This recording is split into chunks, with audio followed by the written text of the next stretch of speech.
Hey everyone, this is Lizette Martinez, and you're watching the Dominick Natty Show. Stay tuned for my in-depth interview with R. Kelly. Did he What were some of the things through the night? Did he have issues or rules or make you sleep in certain areas of the room? We would go to the studio at night, like 11 p.m., and stay there all night. And then we would go home in the morning, go to his house in the morning, not home, but his home. And we would sleep in a closet. He would sleep in the closet? He would make me sleep with him in the closet. Why would you sleep in the closet with him? What was the point? He would say that he didn't like, this shit is weird. Like, he didn't like the sun. Like, he didn't want to feel the sun coming in. But I don't know. To me, I think it was like, looking back and now that what I know about abuse, I feel like that may have been a place when he was a kid where after he was abused or something would happen to him, that he would escape into the closet and hide there. And I think that was like his safe place, because I didn't understand it, because there were drapes all this, you know what I mean? Like, what do you mean you don't want the sun to come? Like, there's blackout drapes. Like, it just didn't make sense. Okay. And would you sleep? You guys would sleep on the floor in the closet? Is that what you do? Did R. Kelly make you watch porn or gay porn, or he introduced that when I turned 18 and I started flying to Chicago. He introduced porn like right away, and then there was a time where he wanted to watch gay porn, and I was just like, I'm not, I asked him, are you gay? Are you bisexual? Like, because I didn't understand it. And I really wasn't it wasn't for me. Like, I didn't understand why we were watching this. Is this gay? Is this men and men, or women and women, or like what? No, men and men. Were your sexual encounters filmed? Did he try to film any of them, or did he? Yes, he did. He had a house in Chicago that used to be a church, and they renovated into a home. There was a room on the top floor, and that's where he had his camera set up. When he was filming and having sex with you, like, what was he like? Was he like calling out and telling you like what to do, and was he instructing you this whole time? He was like a director. So it was never like how you have intercourse with, your girlfriend, or, it's like natural, This was like, he was a porno director. So he was, go here, go put your body like this, or do this to me, and all kind of crazy shit. So you just felt like a sex slave. Have you ever had to have intercourse with one of his friends or someone from his team? I really haven't spoken about this to anyone else besides authorities. It was one time, it was like really late, like 3 o'clock in the morning. I was staying, I think, at the Marriott in downtown Chicago, and he called and said he was coming over. And then I said, okay, but all the lights were off. I was like kind of like sleepy, very sleepy. I was sleeping, and then he came in. I thought it was him.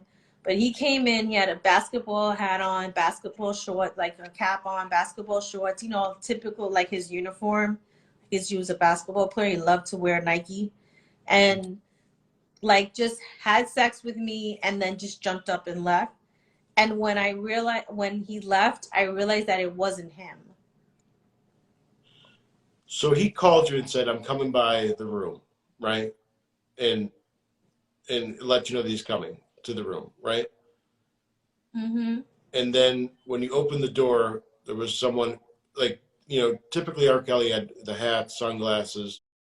Same height, he's tall. He's like 6'1", same build, but it wasn't him. Like, it's really hard for me to even say that out loud, because people watching are probably like, what is she talking about? But this did really happen. Like, it scares the shit out of me because I think about it, I'm like, who the fuck was that? Like, someone just like came to the room, like he sent someone, or like a decoy. Like, I don't know. But I know, like, if you know, all I can say is I was there and I know what happened, and I'm just speaking my truth.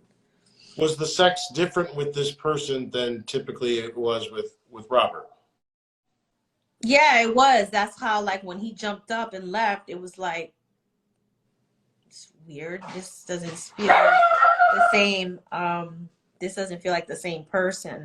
It was just really fast and really abrupt. Like, and usually it wasn't like that. Like, he would be directing and doing, you know what I mean, and doing the whole fucking show, and it wasn't like that. But I have an idea who it was, and they're very, very similar how they look. Like possibly a relative? Yeah. After the documentary came out, did you have any life-threatening situations after this went so public? Or once he was arrested, I was walking home one day. Well, I was at the hotel, and my friend was outside with me, and there was like a Suburban or something like that. I kept going around the block, and she noticed it. She was like, Liz, what's going, because we were like on high alert because he had just been arrested, and we were just afraid, you know, and because of all the other things that had happened to me and the other survivors, you know, with threats and weird stuff and cars being put on fire and gun threats and all this thing. We were just nervous, you know. So she was kind of nervous for me, and she said, you know, I don't think you should walk home alone. And then I was like, I'm gonna be okay. I don't have a choice. You know, you have to go. I just have to go home. So I started walking home, and then as I was like a block away from my house, I was just standing there waiting for the cars to pass, and all of a sudden this car comes like out of nowhere and just floors it and just goes like to hit me. And I don't even know, it was like an angel pushed me out the way, because the guy across the street, he was like, after they left, the car just kept driving. He was like, I don't even know how you got out of that, because the car was going straight to you. I had break-ins into my home. I have children. I have, you know, twins, and I had to relocate, and it just became like a nightmare. You're saying that people broke into your home. Were those people sent by R. Kelly? We don't know, but we had to, you know, one of the girls that came out, her car was set on fire, and the feds found out who it was, and it was someone connected to him.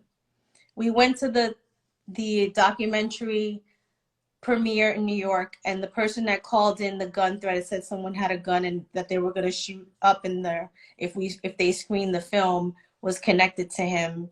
But it is your belief that your break-in is related to R. Kelly and his... Yes. You think he should be in jail for life? He harmed us physically, where we have something that's never going to go away. And I'm just going to leave it there. So we have to live with that. We're never going to really be cured, and we're never going to really feel free, because every few months you're reminded of him, or, you know, so I don't want to get too much into it, but I'm marked for life. And so he should be away for life. Are you talking about STDs? Yeah.